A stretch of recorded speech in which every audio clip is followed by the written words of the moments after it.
Assalamualaikum warahmatullahi wabarakatuh. Di sini saya Kori Putri Sucianti bersama rekan saya Melani Amraini akan mempresentasikan tentang farmakoterapi sepsis dan shock sepsis. Di sini definisi dari sepsis ialah respon sistemik jaringan tubuh yang rusak karena infeksi yang menyebabkan disfungsi organ akut. Sepsis disebabkan oleh bakteri, jamur, dan virus, namun bakteri masih menjadi penyebab utamanya. Sedangkan septic shock adalah kondisi sepsis dengan hipotensi refraktor di mana tekanan darah sistolik kurang dari 65 mmHg atau penurunan 40 mmHg dari ambang dasar tekanan darah sistolik yang tidak responsif setelah diberikan cairan kristaloid sebesar 20-40 ml per kilogram. Untuk etiologi sepsis, tempat infeksi yang paling sering menyebabkan sepsis adalah saluran pernapasan, yaitu persentasenya 39% hingga 50%, saluran kemih 5% hingga 37%, dan ruang intraabdomen 8% hingga 16%. Sepsis dapat disebabkan oleh bakteri gram negatif 52% sepsis atau bakteri gram positif sebesar 37%, seperti oleh jamur 5% atau mikroorganisme lainnya. Patofisiologi sepsis pada bakteri gram positif eksotoksin dapat merangsang langsung terhadap makrofag dengan melalui TLR-S2. Tetapi ada juga eksotoksin sebagai super antigen. Pada kondisi sepsis, tubuh akan berusaha bereaksi dengan cara merangsang limfosit T mengeluarkan imunomodulator. Sehingga pada keadaan sepsis akan terjadi peningkatan interleukin 1B dan TNF-A pada serum penderita. Interleukin 1B nantinya akan merangsang intercellular adhesion molekule 1 yang kemudian menyebabkan neutrofil yang tersensitasi. Neutrofil yang beradesi dengan endotel akan mengeluarkan lisosim yang akan menyebabkan dinding endotelisis, sehingga endotel akan terbuka. Kerusakan endotel tersebut akan menyebabkan gangguan vaskuler sehingga menyebabkan kerusakan multi organ.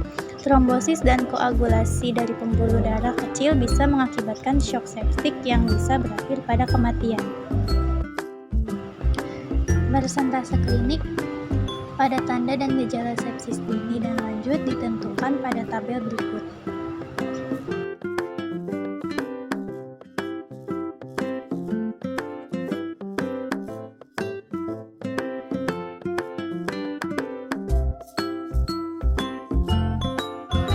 Pengobatan sepsis yang pertama dilakukan menggunakan terapi antimikroba. Regimennya dapat diperoleh dari masyarakat dan diperoleh dari rumah sakit.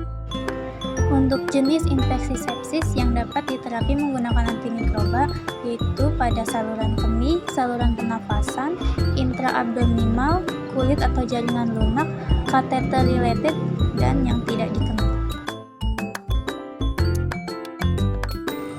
Kemudian terapi yang kedua ada hemodynamic support. Pemeliharaan oksigenasi jaringan yang memadai penting dalam pengobatan sepsis dan tergantung pada perfusi yang memadai dan oksigenasi darah yang memadai. Resusitasi cairan cepat adalah intervensi terapeutik awal terbaik untuk pengobatan hipotensi pada sepsis.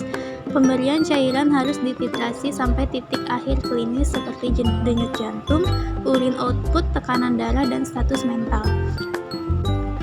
Larutan isoonkotik atau plasma dan fraksi protein plasma seperti 5% albumin dan 6% hetestat memberikan keuntungan pemulihan intravaskular yang lebih cepat.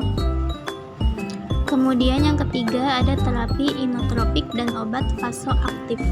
Protokol yang disarankan untuk penggunaan obat ini yaitu yang pertama ada norepinefrin adalah agen adrenergik yang poten yang berguna sebagai vasopresor untuk mengembalikan tekanan darah yang adekuat setelah kegagalan mengembalikan tekanan darah dan organ yang adekuat perfusi dengan resusitasi cairan yang sesuai. Yang kedua ada dopamin dalam dosis lebih dari 5 mcg per kilogram per menit meningkatkan tekanan arteri rata-rata dan jantung keluaran. Yang ketiga ada dobutamin adalah agen inotropik adrenergik yang banyak klinisi lebih memilih untuk meningkatkan indeks jantung.